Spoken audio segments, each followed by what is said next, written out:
Bonjour, bonsoir mesdames, messieurs et bienvenue dans cette nouvelle vidéo où nous allons chercher à répondre à la question que je vais poser tout de suite, celle de savoir qu'est-ce que Macron de la France est parti chercher en Chine.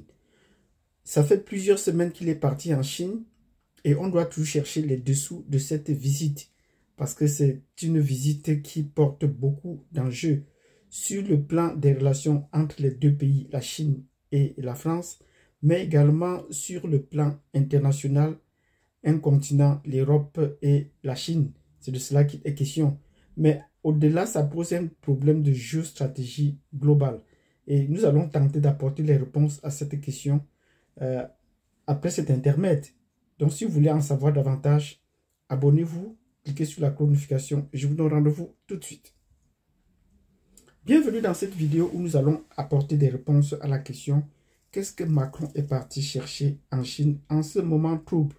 Le contexte international est particulièrement tendu, notamment entre les pays d'Europe, d'Amérique, face aux pays d'Asie, la Russie et la Chine, particulièrement de l'autre côté du camp opposé.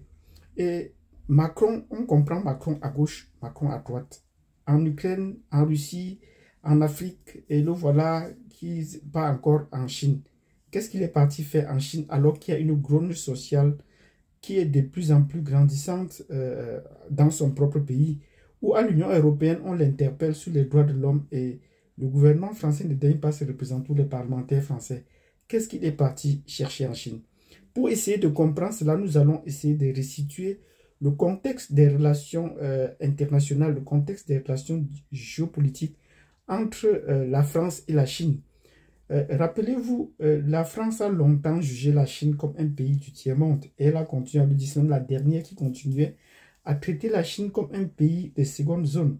Mais la Chine lui demandait toujours de se taire, qu'elle n'a pas le droit d'appliquer les conditions qu'elle définit sur elle et que s'ils doivent se rencontrer pour discuter et parler des droits de l'homme, ces droits appartiennent à eux, les Français, non pas à eux, les Chinois, ce n'est pas à eux. Les Français définissent ce que c'est que les droits de l'homme pour les autres peuples du monde et particulièrement pour les Chinois. Et depuis peu, on a vu donc s'éteindre dans cette diatribe des Français contre, en général, contre la Chine, parlant des droits de l'homme, dont on ne parle plus des questions qui fâchent. Et allant au-delà, la Chine était prête à porter devant les tribunaux les accusations dont dont les Français étaient plus prompts à lever contre la Chine. Donc, et à partir de là, les Français ont dû temporiser un peu, de pouvoir toujours accuser la Chine, de pouvoir toujours la sous-estimer sur le plan international. Et cela a changé ainsi depuis peu. Mais ce qui est plus important à comprendre dans ces relations, c'est que la Chine a voulu aussi comprendre comment est-ce que les puissances occidentales parviennent à gérer le monde. Et ils ont compris que ce n'est pas seulement une affaire des hard skills ou de la puissance, de la qualification ou de l'expérience, mais il est plutôt question de soft skills, la façon d'être dans le monde qui est importante. Et pour cela, la France comme la Russie, comme la Chine, ont trouvé le pays le plus diplomatique ou le plus politique dans le monde pour essayer d'apprendre comment est-ce que les Français font pour rester toujours au sommet de la diplomatie ou de la politique mondiale. Parce que même de ce côté, même les Américains les respectent. Parce que les Américains sont plus prompts à la force qu'à la diplomatie. Donc, les Français, les Chinois comme les Russes ont dû engager depuis les années 2010 les anciens cadres ou les anciens, et plus encore les anciens ministres et premiers ministres de la France à leur côté dans leurs grandes entreprises pour qu'ils les enseignent, pour qu'ils essaient de pouvoir défendre leurs intérêts, voir comment est-ce qu'il faut polir l'image de leurs pays respectifs, la Russie et la Chine, sur le plan international, et notamment leurs entreprises. Et comme nous parlons aujourd'hui du cas de la Chine, il y a la personne qui représente les intérêts chinois ou qui défend les intérêts chinois en France et notamment à l'étranger, dans l'espace francophone. Il s'appelle Jean-Pierre Raffarin. C'était un ancien premier ministre français qui a été engagé par le gouvernement russe pour donc polir cette image de marque.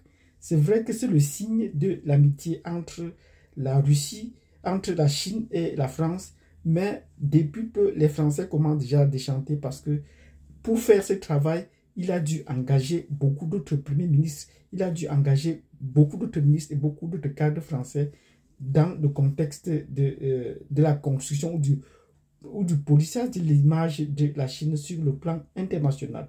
Donc, voilà comment est-ce que il faut comprendre déjà ces relations et comprendre que la Chine est en train de travailler ardemment pour essayer de polir son image, comme le fait, et de la même façon que la France le fait sur le plan international. Parce que la France, ne disposant pas souvent des ressources ou des moyens nécessaires, est toujours là à se pavaner dans le couloir des palais et de diffuser sa doctrine. Donc, quand Macron prend la décision d'aller en Chine, en ce moment particulièrement tendu, les Français savent qu'en face, ils vont rencontrer d'autres Français qui vont leur apprendre comment se tenir, qui vont leur apprendre comment procéder. Et voilà que des semaines après la visite de Macron, on se rend compte qu'il n'a pas toujours l'annonce en grand pompe par les médias français des accords ou des contraintes signées. La Chine n'en a plus besoin. On sait qu'il vient faire la roublardise. Qu'est-ce que Macron est donc parti chercher s'il n'a pas pu obtenir des accords économiques ou des accords financiers avec la Chine? Est-ce que c'est juste pour essayer de dissuader la Chine de pouvoir s'étendre aussi, de pouvoir conquérir les espaces sur le plan international? Est-ce que c'est pour des relations en Afrique? Et pour cela, nous allons donc nous dire que la visite de Macron en Chine était un échec de plus. Comment pouvait-il être un succès quand en face, c'est les Français qui allaient préparer cette visite du côté de la Chine?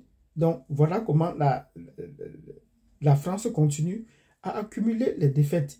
Et pour cela, elle n'est pas allée toute seule. La France a dû prendre dans son escarcelle l'essentiel de son gouvernement et même aller au-delà et prendre des représentants de l'Union européenne. Mais ça n'a rien changé. La Chine les a écoutés, la Chine les a entendus et la Chine les a laissés faire et elle est rentrée. Et ça n'a pas empêché que quelques jours plus tard, la Chine fait ses opérations militaires autour de Taïwan. Nous allons revenir dans notre vidéo et a bloqué l'île de Taïwan pendant 3 jours. Et les populations n'avaient rien à faire, même pas les États-Unis n'ont eu rien à faire pour ce pays. Donc, la visite de Macron en Chine était une visite pour rien. Ils continuent à entrer dans la roublardise. Et la conséquence est, quand il est rentré, il a annoncé son discours.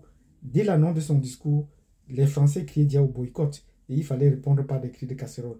Donc, si vous avez appris cette vidéo dans laquelle nous vous montrons que les visites de Macron et de la France sont inutiles, abonnez-vous, mettez-nous des pouces, cliquez sur la vidéo et nous vous donnons rendez-vous à la prochaine vidéo. Merci.